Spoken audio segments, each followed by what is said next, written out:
Hello, I'm Bernard Hickey from Interest.co.nz and welcome to another in our series of double shot interviews here on Interest.co.nz. And today I've got with me DSRhemaVaithianathan, who is an economist at Auckland University, who's just spoken to a conference here on improving New Zealand's productive economy. And Rima had some fantastic comments, I thought, about the quality of New Zealand's management. What have you found, looking at the various pieces of research, about how good New Zealand's managers are at making us more productive? Okay, so first of all, I have to say that this is a research across the world finds that management scores are highly correlated to productivity. So management matters, that's number one. Number two, New Zealand managers are really fair to middling. They're not very good. What they're worst at is people management.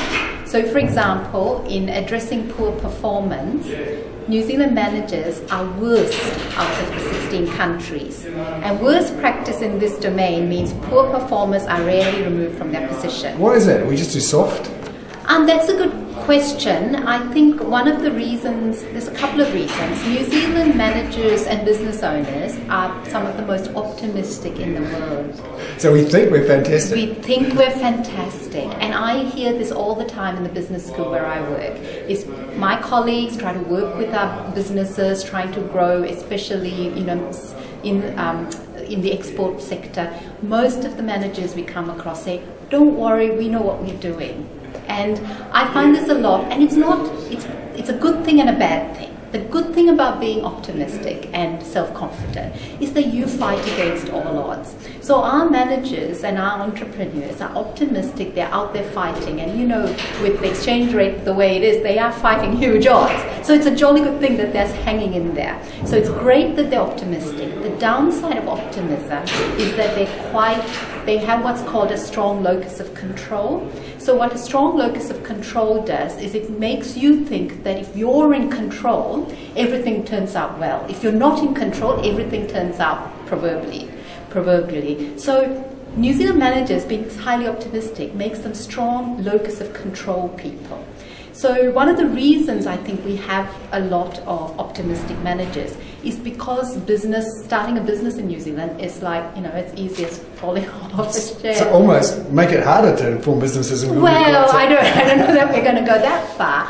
But what we're saying is that I think one of the weakness of this entrepreneurial culture that lots of young countries like us have is this lack of willingness to take on board support and improvements when they've fought so hard with their baby. And the research you cite shows that if you can improve management quality, it really improves productivity and wages and all that. Exactly. So the research across the world is showing that just a 1 point, that's a sort of a 20% increase on a Likert scale, of management quality is equivalent to giving that business 65% more equity or capital in their business. It's like growing your business land and machinery by 65% just because they've got better processes and management skills. I mean, that's amazing. And one of the studies that you talk about is of a trial in India where some companies have brought in or trained up their managers to see if this actually makes a difference in another economy. Yeah, so there's a World Bank intervention that's just being cited at the moment where people have gone into small textile factories in India and given the management support. And the year after, they get an 18% bump in productivity. Now, an 18% bump in productivity is what New Zealand achieves over, 10 years.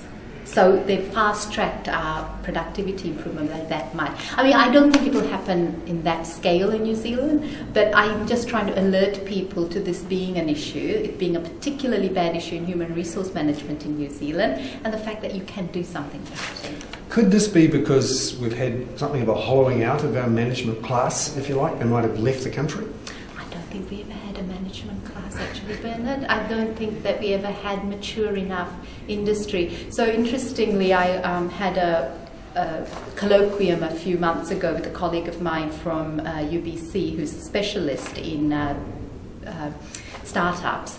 And he thinks what's lacking in New Zealand is a cornerstone large companies of the kind of Fletchers, where people get trained to be good managers and then go out and become managers at these small firms and grow them. So he thinks what we're missing is the architecture of our industry, that is firms that are cornerstone large firms, which are sort of the training compound for future managers. So that's his theory. I don't know if I agree with it, but certainly if you look around the environment in New Zealand firms, you do miss some of those large, high quality cornerstone New Zealand owned companies that show good, develop good leaders. And one of the ideas you put forward was for some trials of improving management in New Zealand. Yeah, I mean, that was very peripheral and really flying a kite. So I sort of did a quick calculation. I said, well, suppose we enroll 50% of our medium-sized manufacturing companies in a $15,000 diploma in management. Basically, for a taxpayer fund subsidy of 30%, we need those companies to be raising productivity of their workers by $300 a year for the next 4 years for us to make money off of it. So I kind of was trying to point out that if you target the right group, it's sort of doable and achievable. So I suggest that we start with a small intervention, see if it works in the New Zealand context, and this is where I'm very averse to importing just stuff into New Zealand. New Zealanders are special, every country is special, so we just need to design something that works for New Zealanders. Great. DSRhemaVaithianathan. I'm sorry. No, that's all right. I knew I'd get it wrong. I'm Bernard from interest.co.nz. That's another in our double shot interviews here and at the Fabian's Productive Economy Conference.